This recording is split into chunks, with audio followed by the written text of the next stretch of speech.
ایک دوست نے اپنی نماز پڑھنے کی یہ وجہ بیان کی: بہت آسانی سے میں نمازی بن گیا۔ ایک دن میں کلاس میں بیٹھا ہوا تھا اور میرے کلاس کا مضمون دینی علوم تھا۔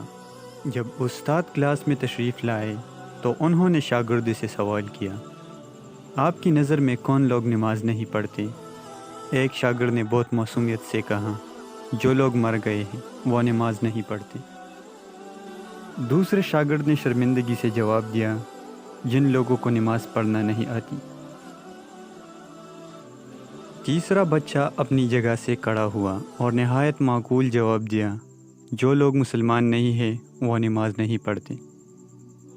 اسی طرح ایک اور بچے نے بھی جواب دیا: جو لوگ کافر ہیں وہ نماز نہیں پڑھتے۔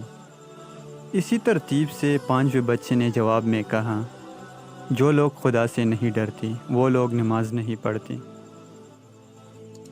تمام شاگردوں نے اپنے نظریات بیان کر دیے، لیکن میں سوچوں میں ڈوب گیا کہ میں ان میں سے کون سا ہوں؟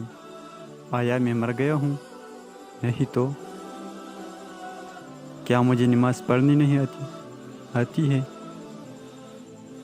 آیا میں مسلمان نہیں ہوں؟ الحمدللہ کہ ہوں۔ کیا میں اپنے پروردگار سے نہیں ڈرتا ہوں؟ میں اپنے آپ سے کہنے لگا: اگر قبر کی پہلی رات مجھ سے یہ سوال کی جائے: تم زندہ تھے، نماز بھی آتی تھی، مسلمان بھی تھے، اللہ سے ڈرتے بھی تھے، پھر بھی تم نے نماز کیوں نہیں پڑھی؟ میرے پاس کیا جواب ہے؟ کیا کہوں گا میں آخر؟ جرجری آ گئی مجھے، اور اسی دن مصمم ارادہ کر لیا کہ اب کبھی نماز ترک نہیں کروں گا۔ صرف ایک مصمم و سنجیدہ ارادے کی ضرورت ہے۔ آپ بھی اس بارے میں ضرور سوچے گا۔ اگر آپ کو بھی سوچنے پر مجبور کر دیا تو مہربانی فرما کر آگے بھیجیں۔ شاید کسی بے نمازی کی طرف رحمت کا در کھل جائے اور وہ نمازی بن جائے، اور وہ جب تک نماز پڑھتا رہے گا اللہ تعالیٰ آپ کو اس چھوٹی سی نیکی کا بڑا اجر دے گا۔